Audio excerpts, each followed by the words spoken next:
Capítulo 31.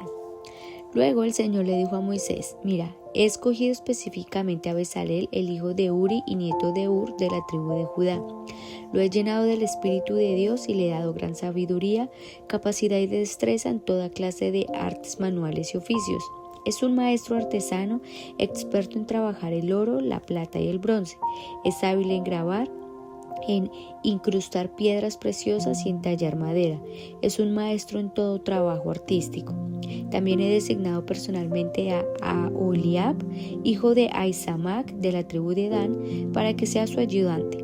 Además, he dotado de habilidades especiales a todos los expertos artesanos para que puedan hacer todo lo que te he mandado construir: el tabernáculo, el arca del pacto, la tapa del arca, el lugar de la expiación, todo el mobiliario del tabernáculo, la mesa y sus utensilios, el candelabro de oro puro con todos sus accesorios, el altar del incienso, el altar de las ofrendas quemadas con todos sus utensilios, el lavamanos con su base, las vestiduras finamente confeccionadas, las vestiduras sagradas para el sacerdote Aarón y la vestidura para que sus hijos llevaran puestas cuando ministren como sacerdotes, el aceite de la unción y el incienso aromático para el lugar santo. Los artesanos deberán hacer todo tal como yo te lo he ordenado.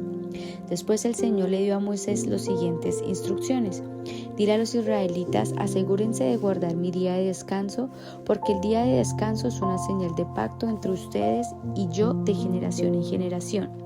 Se ha establecido para que sepan que yo soy el Señor, quien los hace santos. Deberán guardar el día de descanso porque es un día santo para ustedes. Cualquiera que lo profane será ejecutado y el que trabaje ese día será excluido de la comunidad. Tienen 6 días en la semana para hacer su trabajo habitual, pero el séptimo día será un día de descanso absoluto, un día santo dedicado al Señor. Cualquiera que trabaje el día de descanso será ejecutado. El pueblo de Israel deberá guardar el día de descanso y conmemorarlo de generación en generación. Es una obligación del pacto para siempre. Es una señal perpetua de mi pacto con el pueblo de Israel. Pues en 6 días el Señor hizo los cielos y la tierra, pero en el séptimo dejó de trabajar y descansó. Cuando el Señor terminó de hablar con Moisés en el monte Sinaí, le dio las 2 tablas de piedra grabadas con las condiciones del pacto escritas por el dedo de Dios. Bueno, hoy fue un poco más extensa la lectura y quizás puede ser un poco confusa, pero te aconsejo que a medida que vayas, o bueno, ya que escuchaste como cada punto que Dios le iba mostrando a Moisés, te aconsejo que busques en internet cómo era el efod, cómo eran las vestiduras de los sacerdotes, y así vas a tener una idea mucho más clara. Vas a entender mucho mejor la forma, el diseño, por qué se hacía de tal forma, cómo todo encajaba. Es como un pequeño consejo que te doy para que lo podamos entender mucho mejor. Porque si notamos, por ejemplo, aquí en Éxodo 28, Dios empieza a establecer un sacerdocio. Y es en este caso, que es el hermano Moisés, es decir, Aarón, es el elegido. Y yo creo que fue un privilegio enorme, pero a su vez, imagínate la responsabilidad tan enorme que tenía, pues literalmente el pueblo de Israel estaba en sus hombros. Y vemos como Dios tiene un cuidado. Yo leía esta parte y decía: wow, Dios mío, cómo tiene todo un significado. Hasta la ropa interior era de sumo cuidado. Y si notas, por ejemplo, cada piedrita era una piedra muy preciosa, muy valiosa, cómo significaba cada uno de los hijos de Israel, en este caso pues cada tribu. Y entonces vemos que todo empieza a cobrar un sentido. Dios no le dijo a Moisés: ok, van a hacer un lugar santo, un lugar santísimo y eso. No, sino que Dios mismo le explica paso por paso lo que significa cada uno de estos elementos. Y esto me parece algo también que nos debería hacer pensar cómo Dios enfatizaba siempre que es como esta tarea que estaba sobre Aarón y sobre sus hijos, y cómo las vestiduras tienen un significado muy especial, y es que es lo que los hacía diferentes cuando cumplían su rol de sacerdotes. Entonces esto creo que nos asemeja mucho como nosotros cuando servimos a Dios tenemos que hacerlo así, de esa forma, con un corazón que muestre una vestidura limpia ante Dios, tanto física como interna. Obviamente podemos entender que físicamente, muchos misioneros no pueden, por ejemplo, coloco el ejemplo de los misioneros, ellos pueden estar en la selva, en el Amazonas, y obviamente tú sabes que no pueden usar ropa muy, muy sutil porque les va a ser incómodo.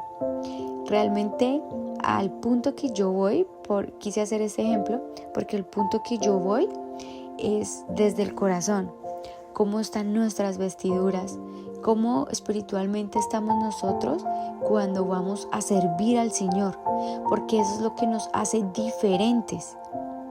Y esto es lo que Dios enfatizaba, cómo hacía que Aarón y sus hijos fueran diferentes, cómo debían ser santos.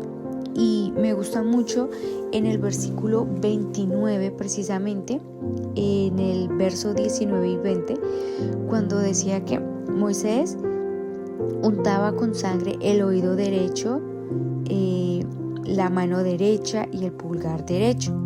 Y esto es algo simbólico. ¿Por qué en el oído? Y esto era para que escuchara la palabra de Dios. En la mano porque era la obra de Dios lo que ellos estaban haciendo. Y dice que también en el pie porque era para andar en el camino de Dios. Es decir, que yo decía, pero ¿por qué era como en el pulgar? ¿Por qué es? Y nos damos cuenta de lo mismo, porque todo iba consagrado para Dios y hacia Dios. Es decir, que no nos podemos presentar delante de Dios porque sí, o no podemos servir a Dios porque sí, no, sino tiene que tener un significado el que nosotros lo que hacemos tenga un propósito, y es que nosotros servimos a Dios. Quizás tienes un ministerio en tu iglesia, sirves quizás en un ministerio importante, aunque todos son importantes, pero realmente nuestro ministerio debe ser diario, en la iglesia, en nuestro trabajo, en nuestro estudio, en nuestra casa, con nuestros amigos, con nuestra familia. Y así es como nosotros nos debemos presentar, y es que ellos vean en nosotros una vestidura limpia. Es decir, que nuestros corazones, quizás, claramente sabemos que no somos perfectos, pero que sí, que nuestras vestiduras se muestren limpias, decorosas, que nuestra forma de hablar sea un testimonio, sea una forma en cómo servimos, que no hablemos para mal, sino para bien. Y luego de esto, vemos como en Éxodo 30, el Señor ahora da instrucciones acerca del altar, del lavamanos, del aceite de la unción, de cómo iba a ser el incienso. Y esto me lleva mucho más allá, porque Dios deja claro que nadie podía imitar para su propio beneficio el incienso, el aceite de la unción, como estas mezclas perfectas deberían ser únicas y exclusivamente para Dios. Y volvemos al mismo punto como servidores, podría decirlo, porque todos servimos de alguna manera a Dios. Tú dices, bueno, pero quizás yo no sirvo activamente en mi iglesia. Entonces yo te digo, no hay excusa, porque tú sirves en tu casa. Y tú dices, bueno, pero yo ¿cómo sirvo en mi casa? Bueno, tú que estás escuchando la Biblia en un año, estás aprendiendo que debes amar a tu prójimo, y esa es una forma de servir. Entonces debes amar a Dios sobre todas las cosas. Entonces sirve a Dios amando a Dios sobre todas las cosas, amando a tu prójimo. Quizás el que no tiene que comer, tú le das de comer. Y así nos mostramos activamente siempre ante el Señor.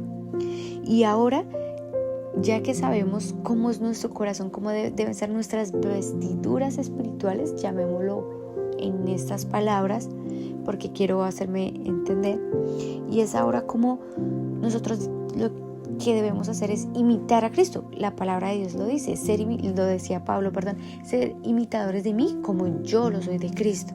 Y es así, de esta misma manera, que Dios era explícito al decir: nada de esto puede imitarlo ustedes para su beneficio, sino para mi servicio. Entonces, si Dios te ha dado quizás un don, un talento, no lo uses para tu beneficio, no lo uses para que tú seas conocido, no lo uses para que la gente te enaltezca a ti, sino que sea para que se enaltezca a Dios. Que si quizás Dios te dio un don, sea de sanidad o cualquiera que el Señor hubiera puesto en ti, úsalo para que Dios sea exaltado. Porque si vemos, en todo esto hay un patrón y Dios hace énfasis en lo puro. Y cómo lo puro no se puede mezclar con lo impuro, dándonos a entender acerca de la santidad de Dios y cómo Dios está muy interesado en tener comunión. Y en este caso, Dios de verdad que quería tener comunión con su pueblo, pero por lo mismo, porque Dios quería tener comunión con su pueblo, el pueblo no podía presentarse impuro delante de Dios, y en este caso, pues Aarón y sus hijos, porque por la misma santidad de Dios iban a ser consumidos. Entonces, vemos como Aarón y sus hijos iban a llevar como la responsabilidad sobre sus hombros de su pueblo. Y ahora el punto clave que está en los 2 últimos capítulos, y es ver cómo el canal para presentarse limpios era la sangre de un cordero limpio. Entonces, aquí en este punto vemos cómo Cristo entra. Es inevitable decir: no, aquí en esa parte no está Cristo, y es inevitable porque lo está. Y vemos cómo esa sangre representaba lo puro, cómo la sangre limpiaba, y era como los iba a hacer limpios, justificados, puros. Entonces, esto creo que es un llamado para que nosotros, como hijos de Dios, que fuimos lavados, y entendemos ahora mucho más cómo ahora nosotros somos lavados por la sangre de Cristo, y entendemos cómo la sangre de Cristo nos ha justificado, nos ha limpiado, y cómo Él fue ese cordero que nos llevó directamente al trono de Dios, cómo nos llevó para presentarnos limpios. Por eso ahora nosotros nos podemos presentar limpios delante de Dios. Por eso debemos vivir imitando a Cristo. Por eso debemos vivir que todo lo que vivamos sea para Cristo y en Cristo, y no para una gloria nuestra. Por eso nuestra forma de hablar, nuestras vestiduras deben ser limpias y nos deben distinguir de las demás personas. Nos deben distinguir como personas diferentes que pertenecemos ahora a Cristo. Entonces, creo que esto es un poco profundo, pero si lo miramos desde un punto espiritual, creo que es un llamado que Dios nos hace a la santidad. Creo que es un llamado que Dios nos hace a buscarlo, porque si nos dio el privilegio tan grande de ser justificados y puros por medio de Cristo, creo que tenemos todo para llegar una vez más a su trono. Entonces, vamos a orar. Señor, te damos gracias. Gracias, Señor, por enseñarnos de una manera tan especial cómo tú tenías todo preparado y cómo, Señor, tú querías tener comunión con el pueblo de Israel, y ahora quieres tener comunión con nosotros, Señor. Y es por medio de tu amado Hijo Jesucristo que hoy, Señor, tenemos esa justificación y como hoy podemos ser puros delante de ti. Yo te pido, Espíritu Santo, que por favor nos ayudes a presentarnos cada día delante del Señor como imitadores de Él y de su palabra. Que no nos gloriemos quizás en los talentos o en los dones que el Señor nos ha dado, sino que al contrario los usemos para la honra y la gloria de Dios. Que nuestras vestiduras sean puras, Señor, que nuestras vestiduras reflejen que somos hijos tuyos, Señor, delante de todas las personas. Que seamos puros en todo lo que hagamos, que seamos diferentes, Señor, que nuestra forma de vivir sea, como lo dice tu palabra, real sacerdocio, Señor. Que seamos sacerdotes, Señor, que seamos, Padre amado, esos hijos puros que se presentan delante de ti, Señor, como siervos aprobados. Y te pedimos que quizás en un pasado no lo fuimos, pero hoy que el Señor nos ha justificado, nos podamos ser llamados una vez más como hijos tuyos, que vuelven a casa y que quieren y desean cada día llevar incienso, Señor, delante de ti, que seamos ese incienso puro a tu agrado, que te agrade nuestro aroma, porque fue solo por medio de Cristo que hoy, Señor, podemos, Señor, presentarnos delante de ti. Y te damos gracias por el sacrificio tan grande de tu Hijo Jesucristo en aquella cruz, porque si no hubiera sido así, no sabemos qué hubiera sido de nosotros. Gracias, Señor, gracias, Padre, gracias, Cristo, gracias, Espíritu Santo, por esa obra tan maravillosa que hoy ha sido hecha para nosotros. En el nombre de tu Hijo amado oramos, Señor. Amén. Bueno, qué gran palabra hoy el Señor nos ha enseñado, y te invito a que sigas conectado con nosotros para que mañana podamos seguir leyendo la Biblia en un año de forma cronológica y sigamos aprendiendo más acerca de Dios y de su palabra. Dios te bendiga.